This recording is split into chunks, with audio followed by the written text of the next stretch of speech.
For antiwar.com, I'm Scott Horton. This is Anti-War Radio.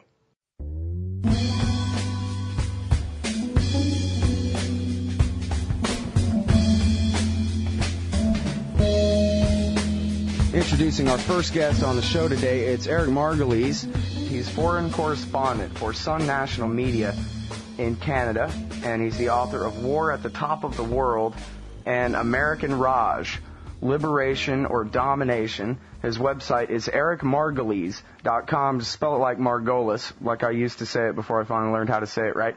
ericmargolis.com. Welcome back to the show, Eric. How are you? Oh, it's great to be back with you, Scott.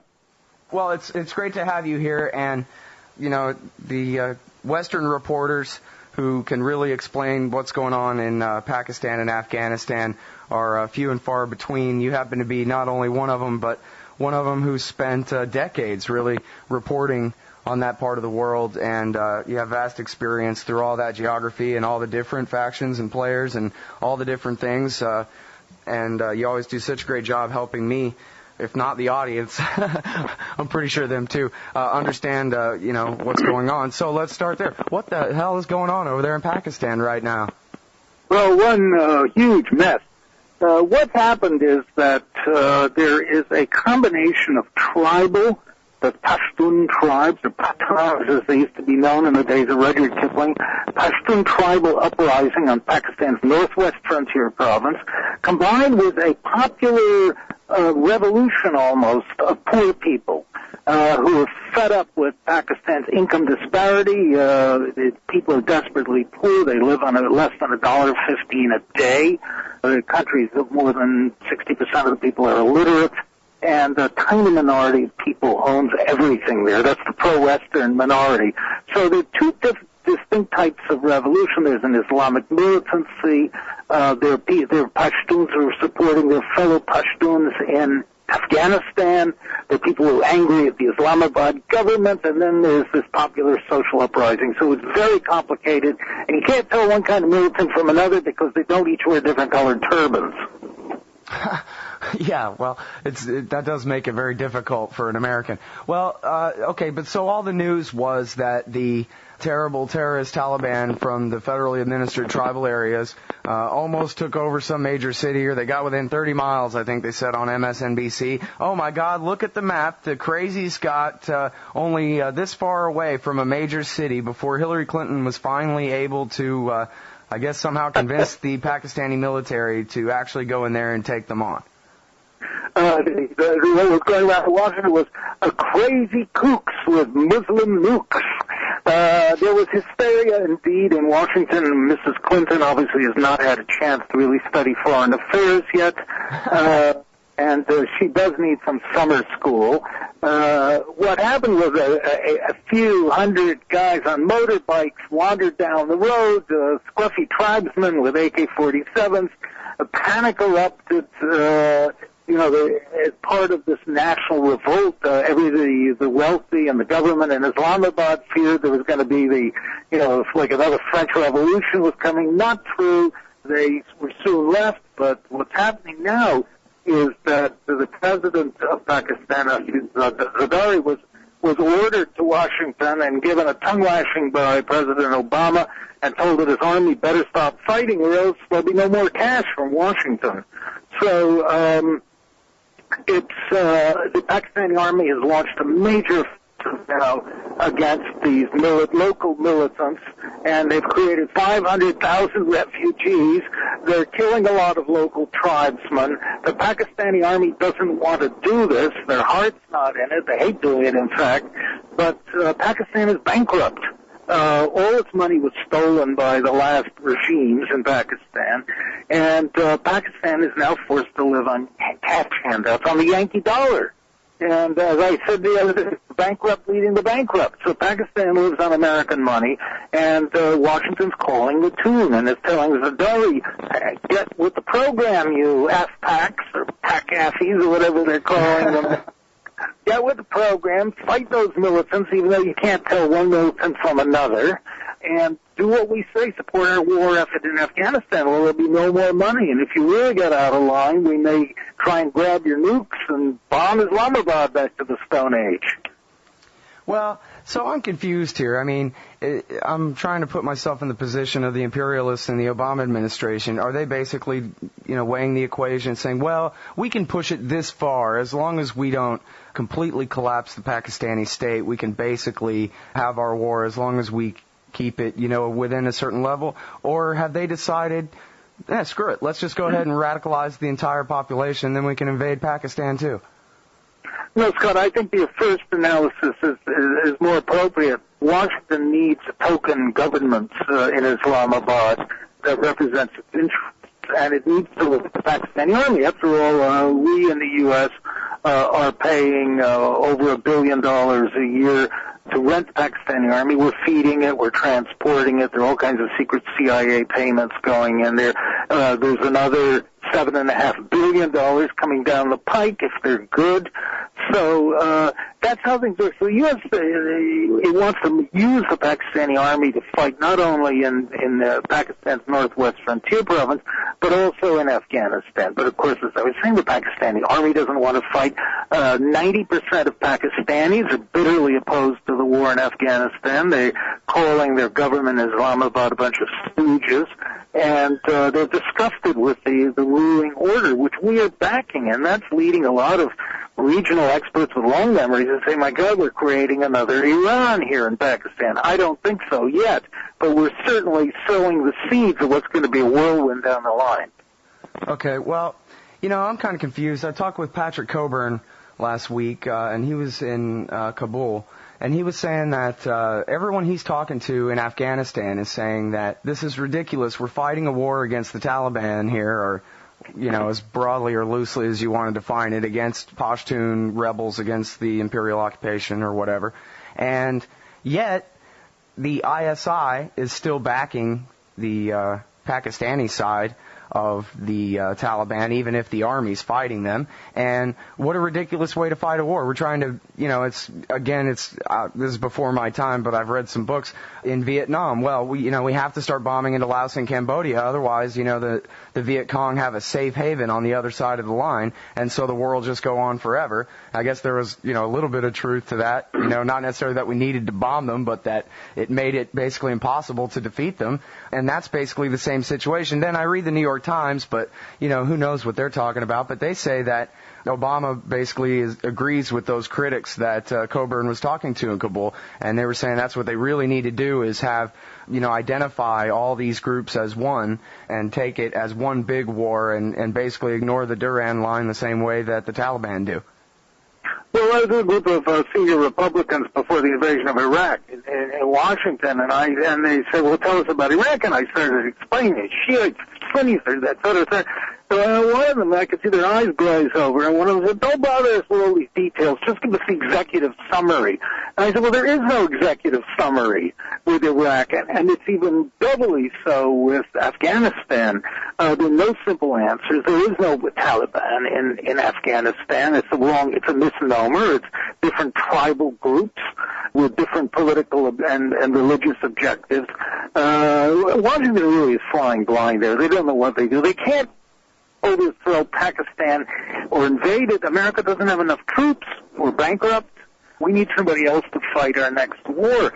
But the Obama administration has just as poor a grasp of what's going on there as the Bush administration does, and it's making many of the same mistakes, and it's very worrisome. Well, I don't know if you saw the clip, but there was a great little exchange the other day between Dr. Ron Paul on the House Foreign Relations Committee and Richard Holbrooke, who's in charge of AFPAC, as you say, the new newspeak term for the region.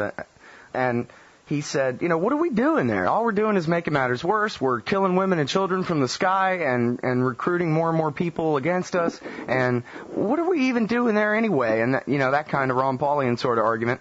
And Holbrooke said, well, they attacked us. And, of course, he used the ultimately vague they in order to state his claim. But basically, no matter what anybody believes the purpose of any of this is in terms of, the long war and turning Asia into America's backyard or some kind of thing over the next 100 years or whatever their project for a new American security or century or whichever it is, basically, at least politically, in this country, as long as Osama bin Laden and Ayman al-Zawahiri are on the loose, presumably they say, in that tribal region, there's no way that this war is going to end. I mean, you can't get, I don't know, a tenth of the liberals who used to be so anti-Iraq war to stand up proudly against the war in Afghanistan because, after all, nobody got Osama yet.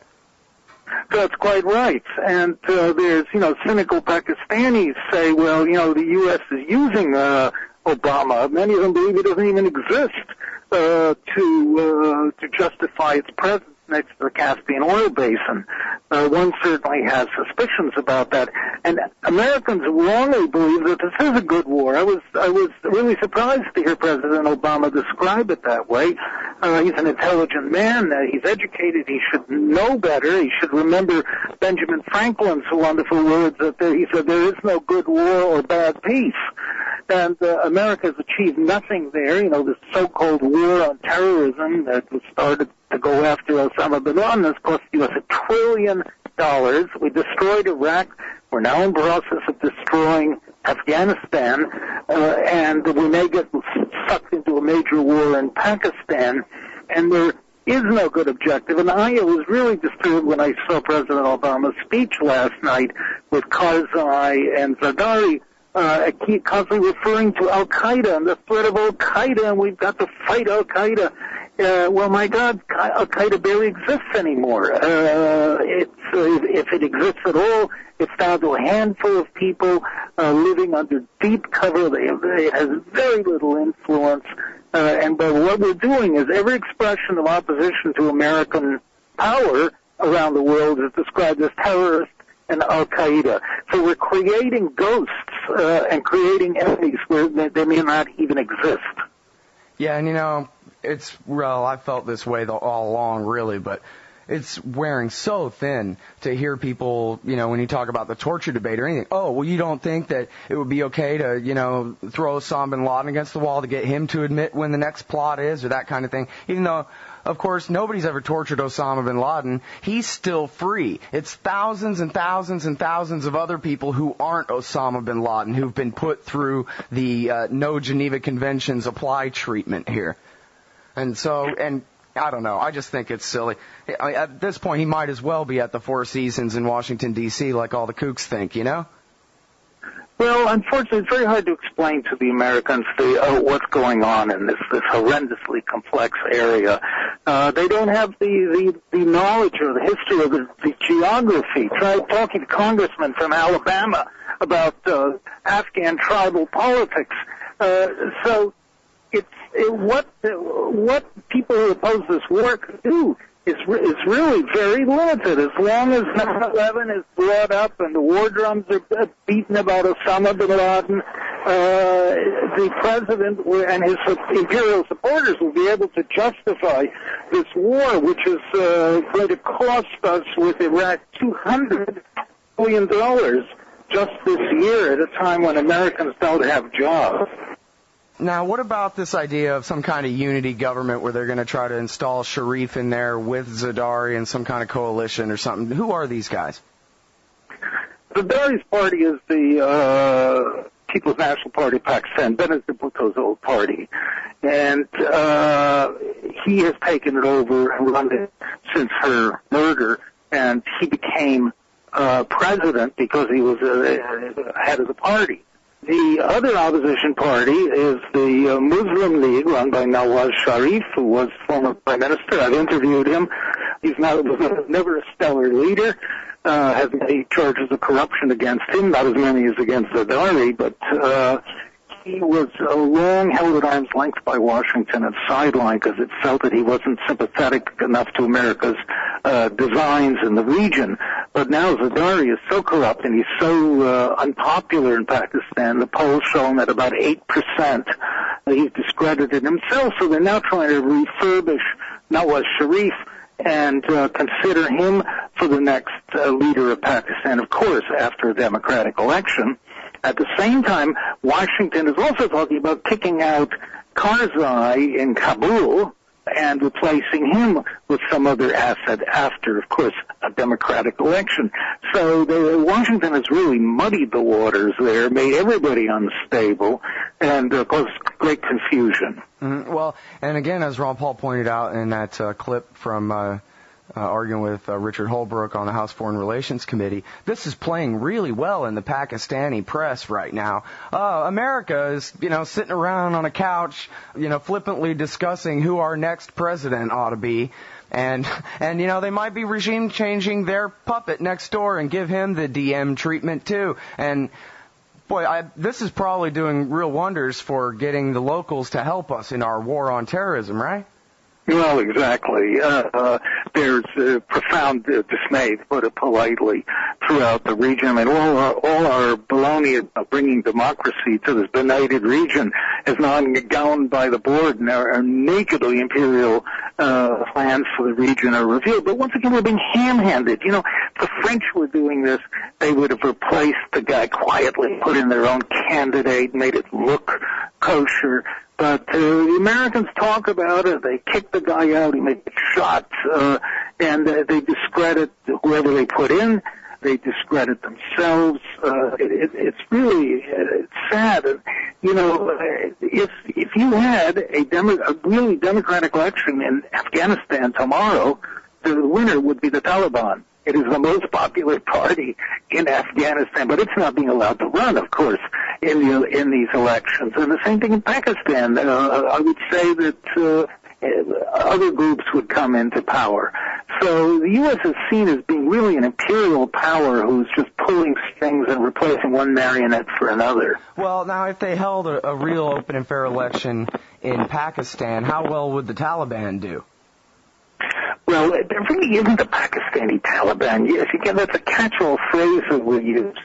And there's so many different... wait a minute. Here's what the War Party's saying right now. The War Party's saying right now, if Eric Margolis has his way and America stops bombing all these people every day, then the crazies are going to take over Pakistan. Well, they're as ignorant as they were over Iraq.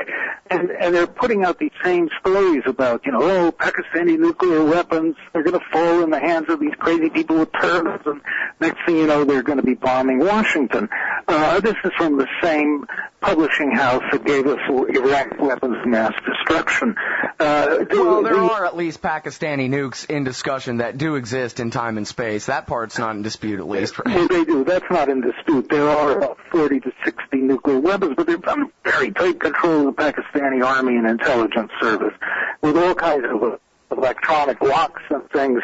They cannot be activated by somebody in a turban from the northwest frontier. What's happening in Pakistan is being confined to the northwest frontier province. It's one of 4 Pakistani provinces. And this is a tribal event among Pashtun tribes. There's no way that they are going to advance south and take over Pakistan. What is a danger is that this popular revolution of poor people in Pakistan is going to spread, but that's going to take a long time. It could spread and eventually overthrow the existing order. But what's happening now is confined to northwest frontier province. Not a threat to Islamabad, not a threat to nuclear weapons, not a threat to anybody except in the immediate area. Now, Eric Margolis, what in the heck is a Balochistan? Oh, Baluchistan. Oh, there you go. The Baluchis, I think it was one of the Roman historians said wonderful line, war teaches geography. Yeah.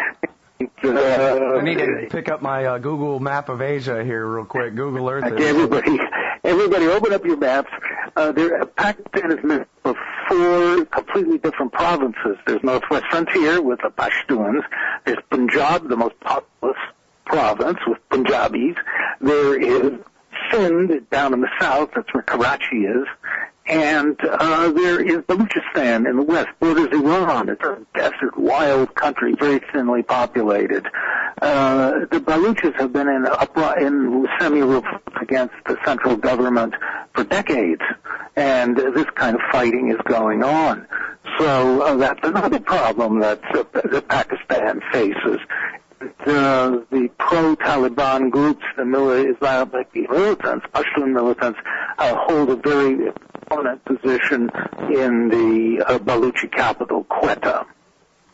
All right, well, I actually am pulling up my map of that part of Asia right now. So Baluchistan, I guess Afghanistan is sort of a circular-shaped country in a way, and Pakistan is kind of a crescent shape down and to the left. And this Baluchistan, I keep saying it wrong, pardon me. Baluchistan, which is part of Pakistan. Audience. Yeah, and this is the southern kind of province that curves around to the left here that actually borders, hits the Arabian Sea.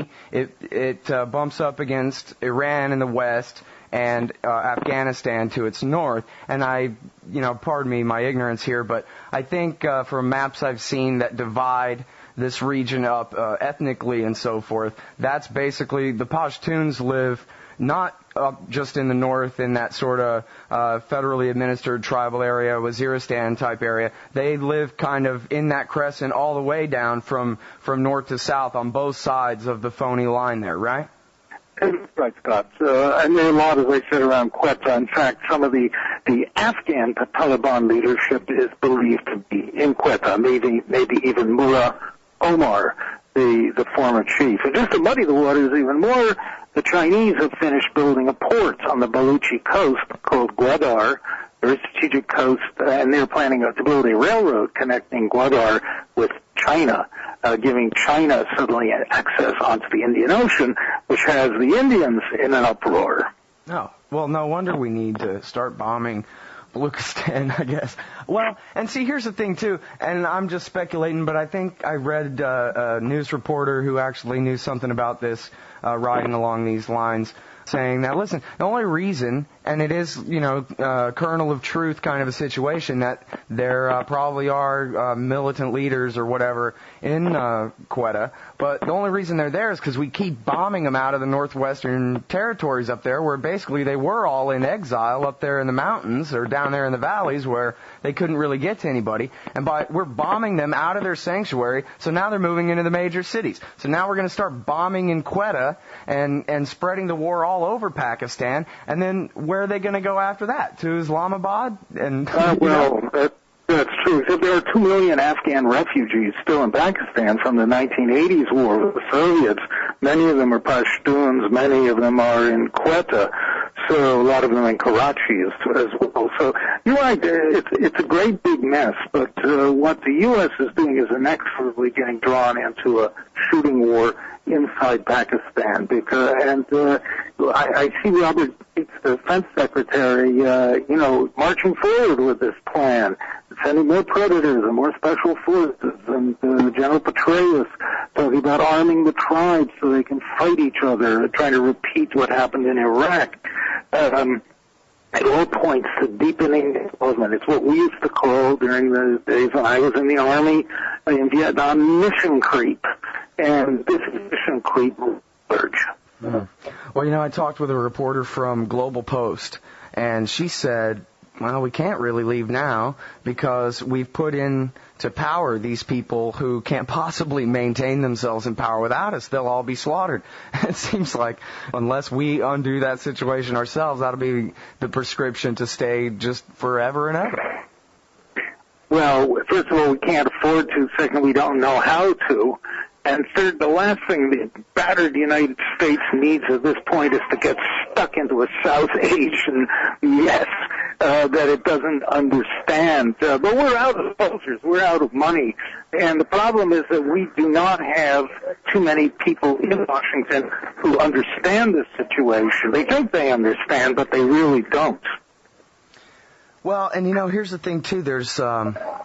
It's funny, it's all about the narrative, right? Eric Margolis and all his details and facts and what they mean and all that stuff. What really counts is the narrative. And here's a narrative that I think is, widely accepted in America about Afghanistan, and that is that we abandoned those poor people after we helped them force the Soviet Union out. And that's why everything went to hell and the Taliban came to power and that kind of thing. I don't know if you saw this, but Michael Scheuer had an article we ran on antiwar.com yesterday where he says that's just simply not true, that Europe and America together continued to try to prop up basically anybody who didn't have a beard and an AK to be the new government of Afghanistan after the Soviets left, and it failed because you just can't do that. And so, this is in the movie Charlie Wilson's War. It's in the subtext or sometimes the overt text of any statement by any congressman repeating the party line. Well, we abandoned them in the 1990s, and we've learned the lesson. I saw an interview,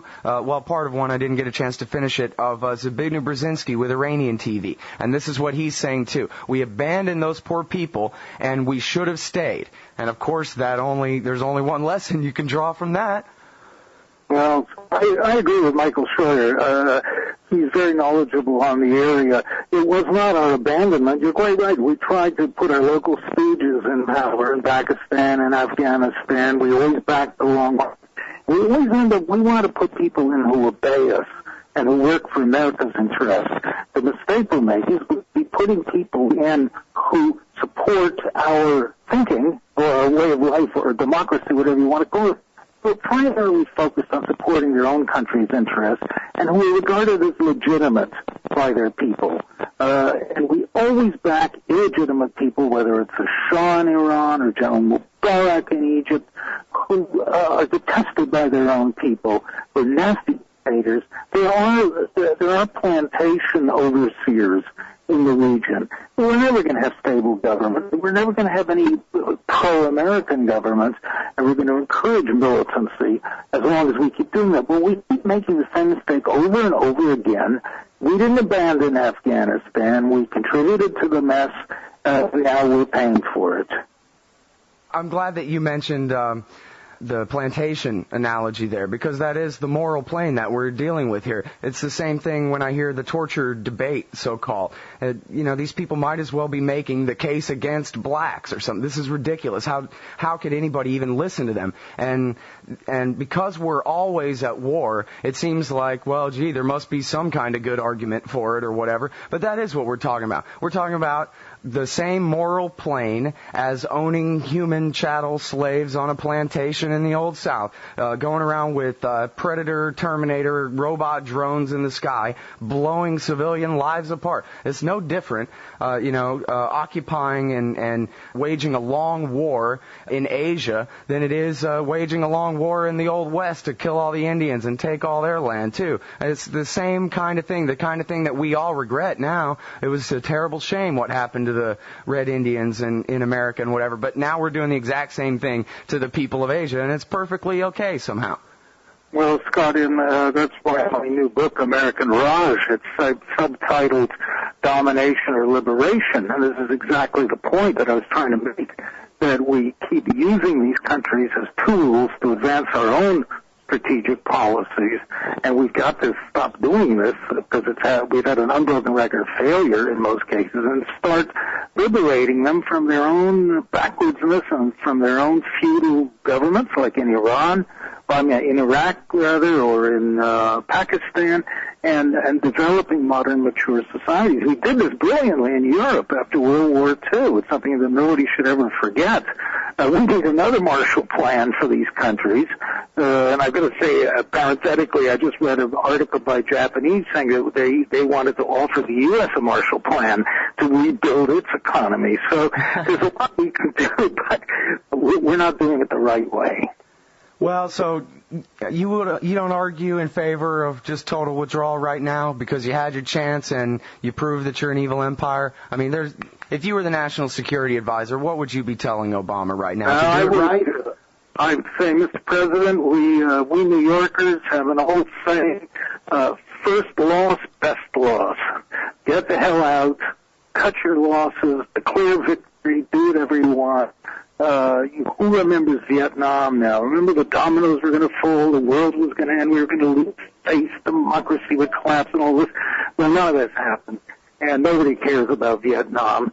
And the same thing would happen in Pakistan and that region. We have no business there. General MacArthur said to America, never fight a land war in Asia. Rudyard Kipling warned us of getting involved in Asia's affair. He says too big and it's too old. And yet here we are going where angels fear to tread. That's Eric Margolis, He's foreign correspondent for Sun National Media in Canada. He's the author of War at the Top of the World and American Raj. The website is ericmargolis.com. As always, I appreciate your insight on the show today. Cheers, Scott. Pleasure to be with you.